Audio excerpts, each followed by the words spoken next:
आर्थिक पाहणी अहवाल नक्की काय सांगतो हे पाहिलं।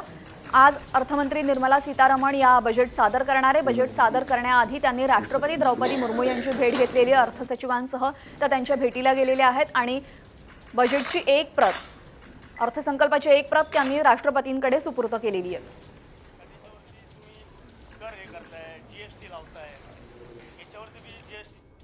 किंवा तुम्ही कर आहे ते जे कमी करणे एवढीच आमची अपेक्षा आहे सरकारकडून का सगळे हे कमी करावं।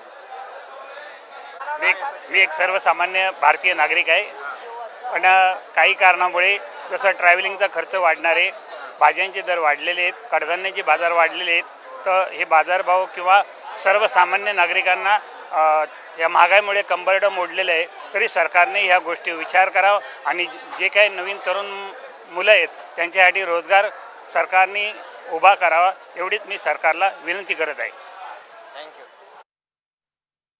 सर्वसामान्यांच्या काय अपेक्षा आहे हे आपण पाहिलेलं आहे। महागाई वाढलेली आहे, प्रवासाचे दरही वाढलेले आहेत, भाज्यांचे दर वाढलेले आहेत आणि हे कुठेतरी कमी व्हावेत अशीच अपेक्षा सर्वसामान्य नागरिकांकडून व्यक्त होते। दरम्यान आता सर्वसामान्यांच्या या अपेक्षा या बजेटमध्ये पूर्ण होणार का हे अगदी काही वेळातच आपल्याला समजणार आहे। अर्थमंत्र्यांनी त्यांच्या अर्थसंकल्पाची एक प्रत राष्ट्रपती द्रौपदी मुर्मू यांच्याकडे सुपूर्द केलेली आहे। यानंतर कॅबिनेट बैठक होईल। कॅबिनेट बैठकीमध्ये अर्थसंकल्पाला मंजुरी मिळेल आणि त्यानंतर अखेर अर्थमंत्री निर्मला सीतारमण या सर्वांसमोर अर्थसंकल्प जाहीर करतील। आपको लेकर इतना रिएक्ट करने का कोई फायदा नहीं है, बिकॉज जिस तरह से हम देख रहे हैं प्रॉफिट्स, लोगों के cash flows point of view से कितने कॉर्पोरेट कंपनीज के बढ़ ही रहे हैं, मेरे को यहाँ पे सिर्फ स्टेबिलिटी दिखती है। जहाँ जो बहुत ज़्यादा ऊंचा हो गया उसको स्टेबलाइज करने के लिए भी थोड़ा उतार होता ही है। तो इसके रिएक्शन के पॉइंट ऑफ व्यू से ना मैं लेकर ये बोलूँगी कि कंसिस्टेंसी आ रही है stock market pay. Thank you.